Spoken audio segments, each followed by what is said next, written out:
This is Nightline, your open door to people and places, and this is Walter O'Keefe. Nightline invites you to listen in on NBC's award-winning science fiction series, X-1.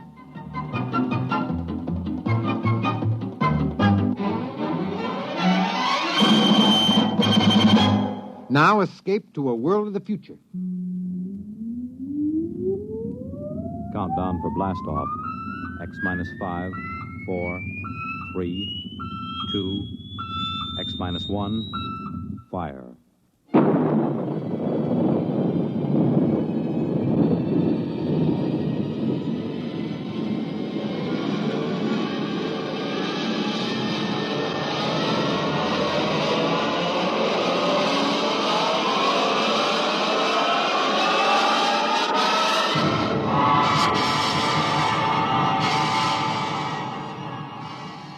From the far horizons of the unknown come tales of new dimensions in time and space.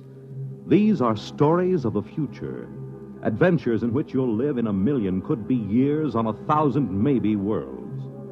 The National Broadcasting Company, in cooperation with Galaxy Science Fiction Magazine, presents X minus 1.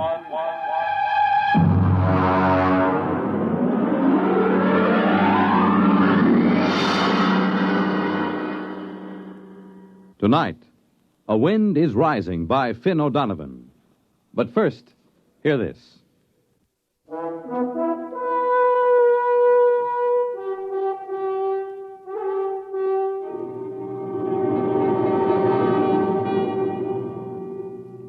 Now, X-1. And tonight's story, A Wind is Rising.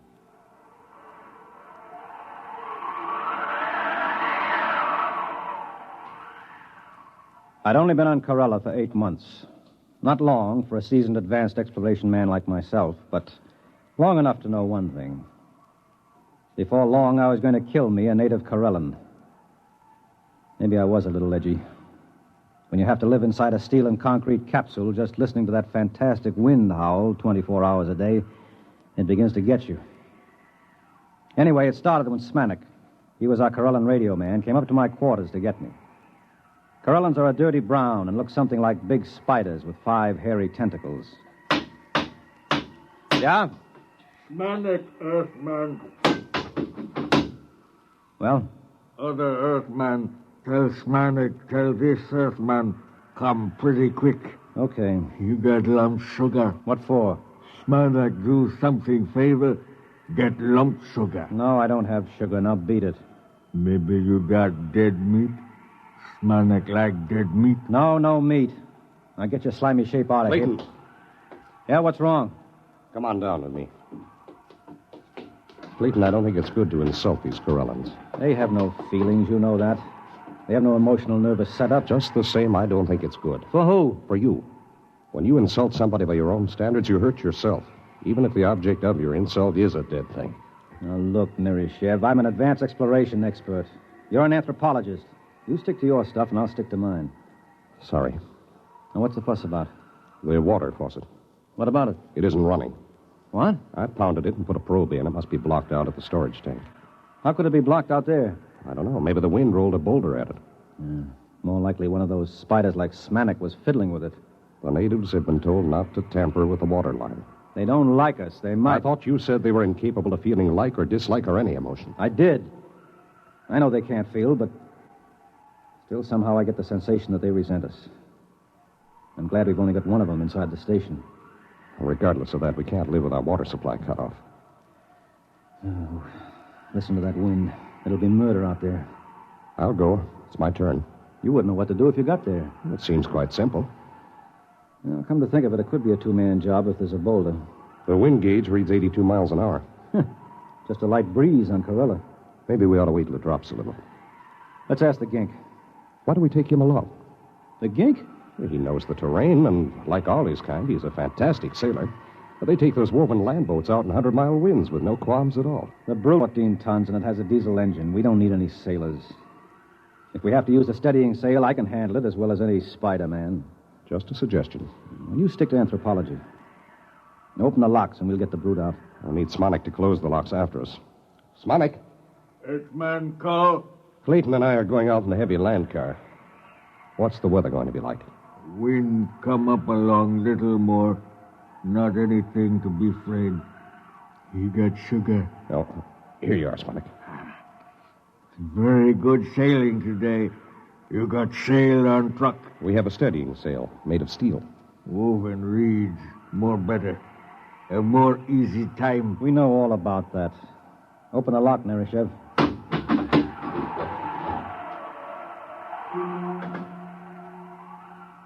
The Brute, as we called it, was armored like a tank and streamlined. It had vision slits of shatterproof glass, and most of its 14 tons was centered near the ground. It was sealed from dust and had 6 giant tires made of woven steel mesh. It was built to take the rocky terrain of the planet Corella and to navigate in the gale-force winds that battered the planet. I strapped myself into the cockpit, and we were ready.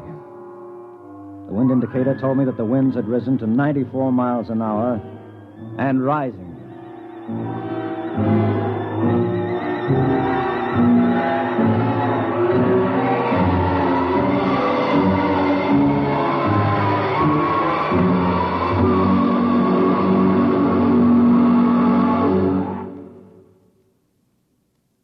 You're listening to A Wind is Rising, tonight's attraction on X-1.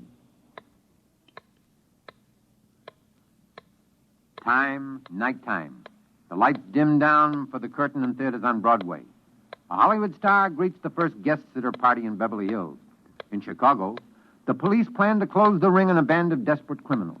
At a world-famous circus in Paris, France, the star trapeze artist climbs to a precarious perch high over the center ring. In a Las Vegas nightclub, a hush falls over the tables as one of the great singing stars of our time steps out onto the stage. And in New York's Radio City, the studio warning light flashes, "Stand by." Nightline is about to go on the air, taking you to wherever in the country, wherever in the world, exciting things are happening at night. To make you more than a spectator, to make you a participant in these events. This is Walter O'Keefe, inviting you to join us on Nightline, your line to exciting entertainment at night, every Monday through Thursday night over most of these NBC stations.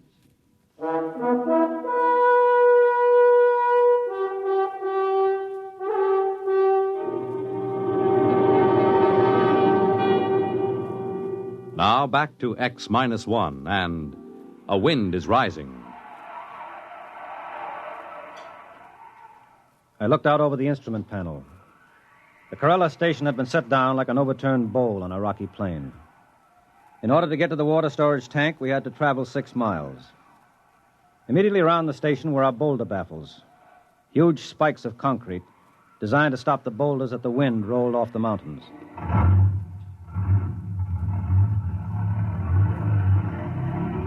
I shoved the Brute into gear, and we were on our way.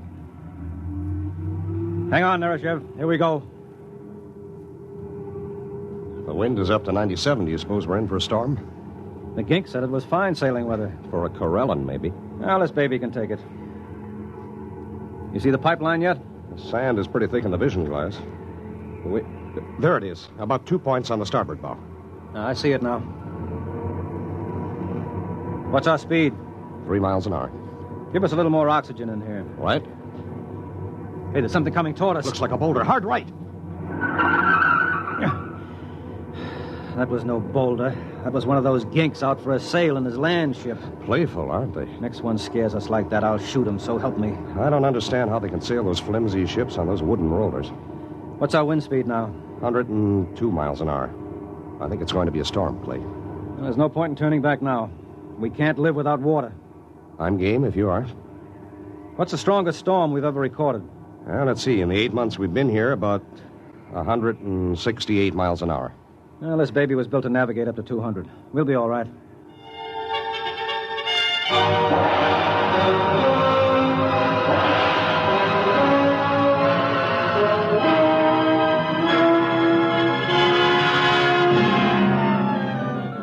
We had had 2 storms on Corella since Earthmen had been there.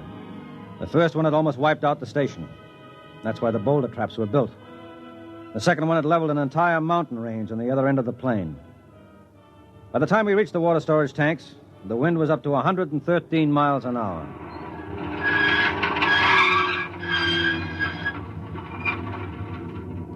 Well, this is it.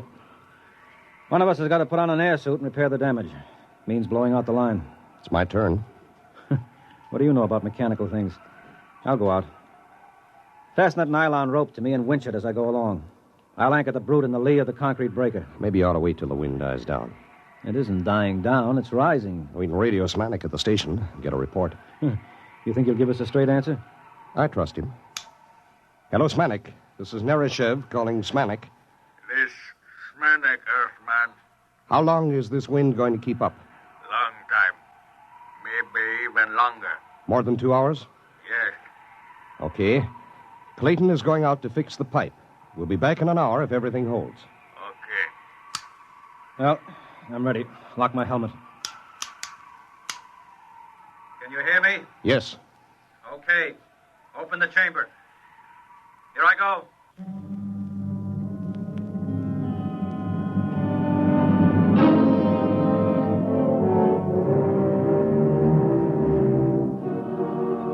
Outside, the wind thundered and roared like breaking surf. Once I was almost blown free, but the line held. By the time I crawled back into the ship, I'd cleared the water lines, but my suit was shredded and my air extractor was clogged with dust. The wind was up to 145 miles an hour and still rising. You all right? Yeah. All right, let's get this thing going. It's starting to shiver in the wind. Right.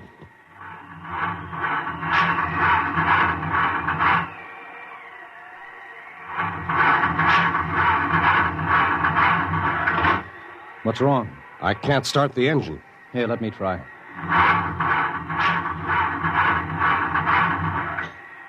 Sand. Sand in the bearings, in the injectors, every place. She'll never start. Good grief. Well, we'll have to sail her back. What? I said we'll have to sail her back. At wind speeds like this? It'd be like sailing a little dinghy across the Atlantic in a gale. Well, what else can we do? Well, put out the auxiliary anchor and ride it out. No. One good boulder and we'd be goners. Come on, raise the sail. Okay.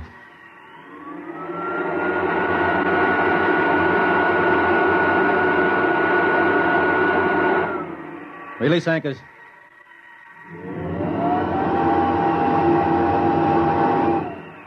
Hang on. Here we go.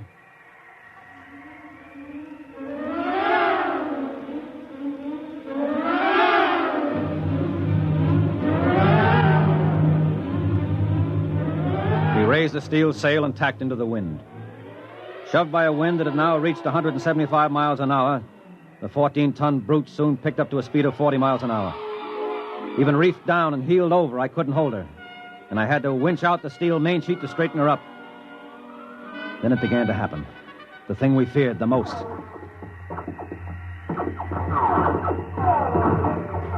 What's that? The wind is tossing rocks at us. Oh. Well, as long as we're not capsized, we'll be okay. She's heeling at 45 now. It's no problem. So, rock, smash the visor. Put on your oxygen mask. Right.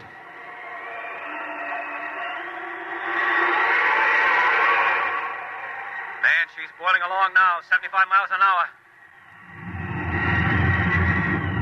Clay, there's a boulder coming. Down the mountain. I can't head her up. Head off. No use, I'll have to jive. You can't. Hang on!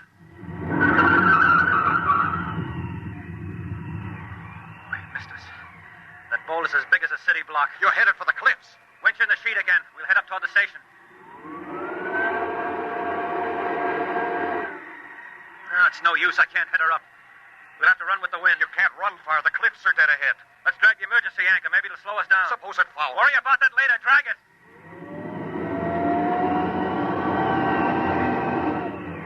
That's better. I may even be able to head her up now. Those cliffs. Holy smoke, look at that. A dozen current land ships sailing toward the station like it was a fine afternoon. They usually keep away from the station. There's no time to worry now. Winch in the sheet. I'm going to head up higher.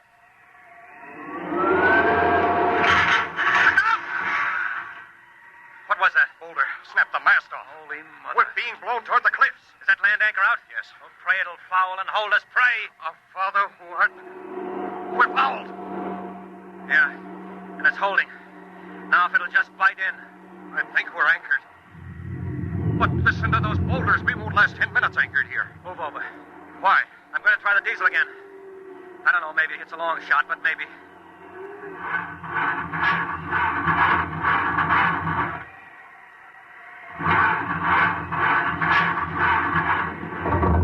It's caught. It's caught. Come on, baby. Start. Start! That's it. She's running. She's running. All right, let go that anchor. Warm up that coffee, Smanik. We're coming in.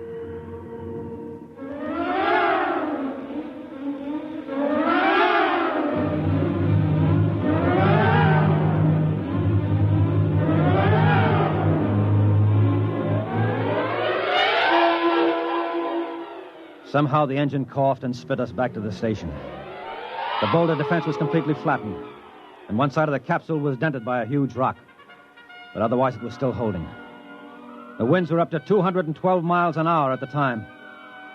A dozen Corellan land ships were moored by their long vines on the lee side of the station, and more ships were coming in every minute. We slid into the tube and entered the capsule.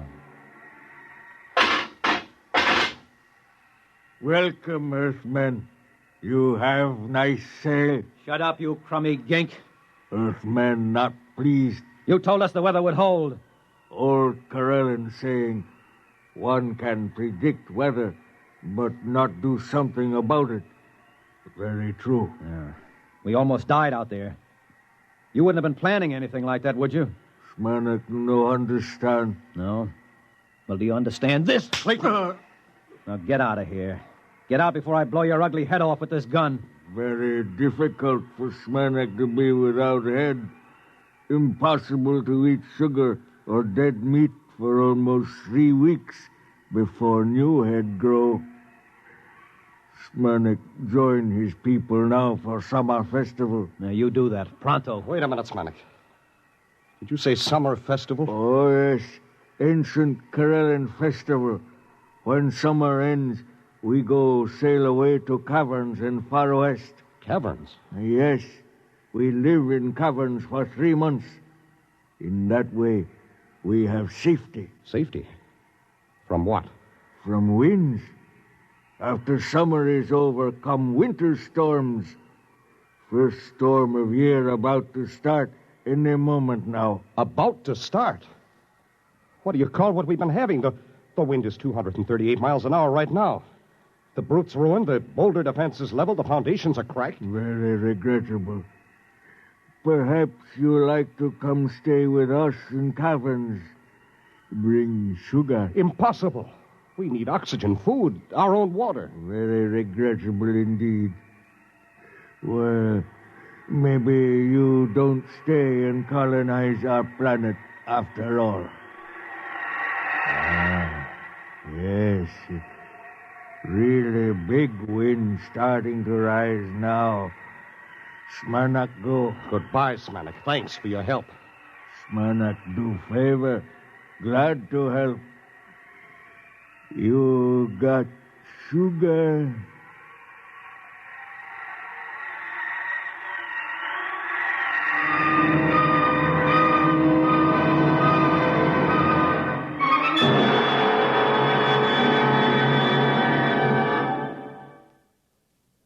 Fred Collins again, and I'll have another word for you about X-1 in a moment.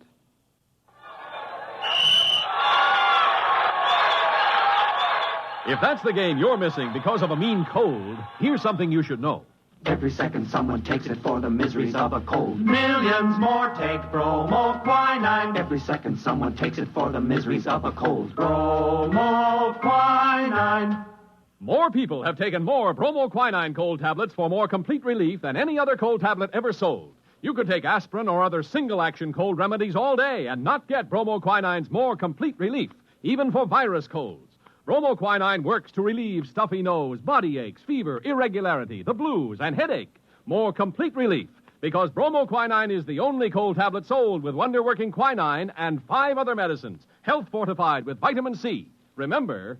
Every second someone takes it for the miseries of a cold. Millions more take bromoquinine.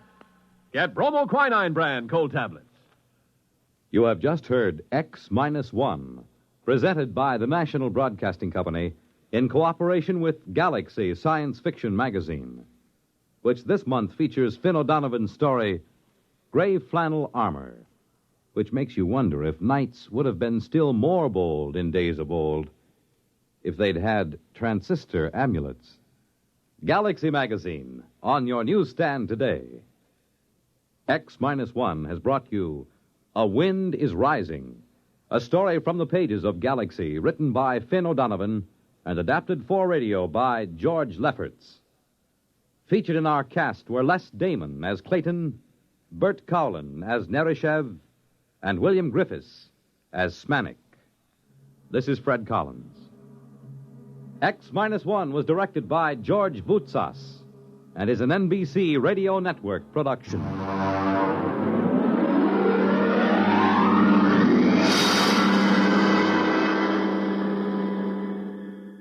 There's excitement in the air at night, and Nightline brings it to you.